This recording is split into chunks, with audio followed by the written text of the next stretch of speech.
Hi friends, welcome to Relax Recipes. நல்ல மொறுன்னு முருங்கைக்கீரை அடை எப்படி செய்யறதுன்னு பார்க்கலாம்.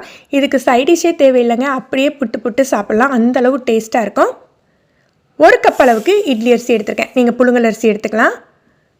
இதில் அரை கப் அளவுக்கு கடலைப்பருப்பு. நம்ம மற்ற அடைக்கு போடுற மாதிரி பயிர் வகைகள் எதுவுமே இதுக்கு சேர்க்கக்கூடாது, பருப்பு வகைகள் தான் நல்லாயிருக்கும். ஒரு 1/4 கப் அளவுக்கு துவரம் பருப்பு, ஒரு 3 டேபிள் ஸ்பூன் அளவுக்கு உளுத்தப்பருப்பு. இதை நல்லா கழுவிக்கலாம்.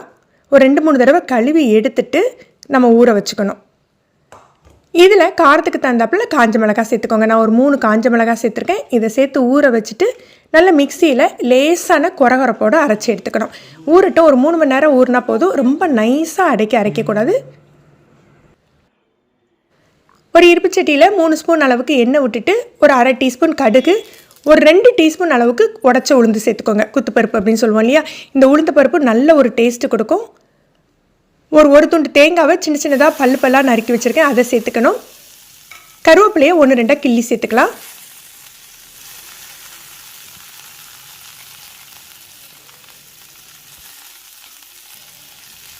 இது லேசாக ஒரு மிக்ஸ் கொடுத்துட்டு நம்ம சின்ன வெங்காயம் சேர்க்க போகிறோம். நல்ல ஒரு கப்பு நிறைய சின்ன வெங்காயம் வெட்டி வச்சுருக்கேன். கொஞ்சம் பெருசாக கட் பண்ணிக்கோங்க, ரொம்ப பொடியாக கட் பண்ணக்கூடாது. இதையும் சேர்த்து வதக்கிக்கலாம். இது ரொம்ப கலர்லாம் சேஞ்ச் ஆகக்கூடாது, லைட்டாக கலர் சேஞ்ச் ஆகி வரும் பாருங்கள். அப்போமே ஒரு அரை டீஸ்பூன் மஞ்சள் பொடி, ஒரு 3/4 டீஸ்பூன் அளவுக்கு பெருங்காயத்தூள். ஏன்னா முருங்கைக்கீரையும் சேர்க்க போகிறோம், நம்ம பருப்பும் சேர்த்துருக்கோம், அதனால் பெருங்காயத்தூள் சேர்த்துக்கோங்க. இதை வதக்கி விட்டுறலாம். வதக்கிட்டு நல்ல ஒரு 2-3 கைப்பிடி அளவுக்கு எல்லாம் முருங்கைக்கீரையாக எடுத்துக்கோங்க. இதை கழுவிட்டு இதில் சேர்த்துக்கணும்.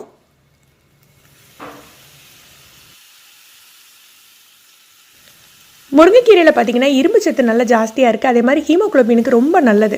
நீங்கள் நார்மலாக பொரியலாக சாப்பிட பிடிக்காதவங்க கூட இந்த மாதிரி மொறுன்னு அடை செஞ்சு குடிக்கல விரும்பி சாப்பிடுவாங்க. ஒரு அரை டீஸ்பூன் அளவுக்கு உப்பு சேர்த்துக்கலாம். வெங்காயத்துக்கும் கீரைக்கு மட்டும்தான் உப்பு சேர்த்துக்கிறோம்.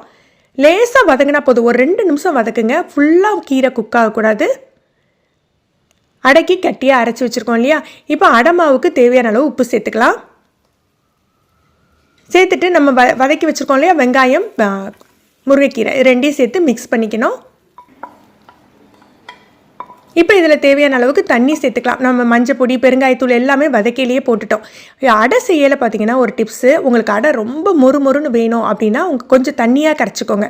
இல்லை கொஞ்சம் கட்டியாக சாஃப்டாக வேணும் அப்படின்னா கொஞ்சமாக தண்ணி சேர்த்து கரைச்சிக்கோங்க. அடமாவு பார்த்தீங்கன்னா நமக்கு 2-3 நாளைக்கெலாம் ஃப்ரிட்ஜில் ஸ்டோர் பண்ண முடியாது, அதிகபட்சம் 1 நாள் தான். ஏன்னா நம்ம பருப்பு நிறைய சேர்த்து செய்கிறதுனால புளிப்பு கொடுத்துரும் உங்களுக்கு. அடை புளிப்பு கொடுத்துட்டு அப்படின்னா உங்களுக்கு எண்ணெய் நிறைய எடுக்கும், எண்ணெய் நிறைய விட்டால் தான் சாப்பிட்ற மாதிரி இருக்கும், அந்த மாதிரி ஆகிடும்.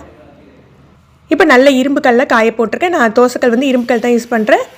எண்ணெய் தடவிட்டு உங்களுக்கு எப்படி வேணுமோ விட்டுக்கலாம். நான் கொஞ்சம் இன்றைக்கி கனமாக விடுறேன்.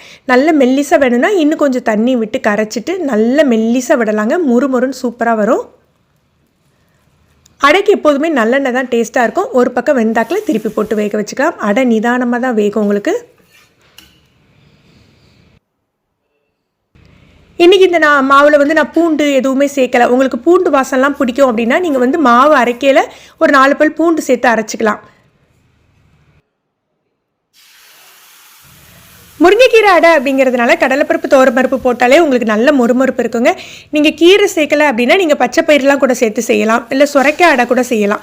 நீங்களும் இந்த ரெசிபியை ட்ரை பண்ணி பாருங்கள். உங்களுக்கு சைடிஷ் வேணும் அப்படின்னா கொஞ்சமாக மல்லி சட்னி வச்சு சாப்பிட்டு பாருங்கள், ரொம்ப டேஸ்ட்டாக இருக்குங்க.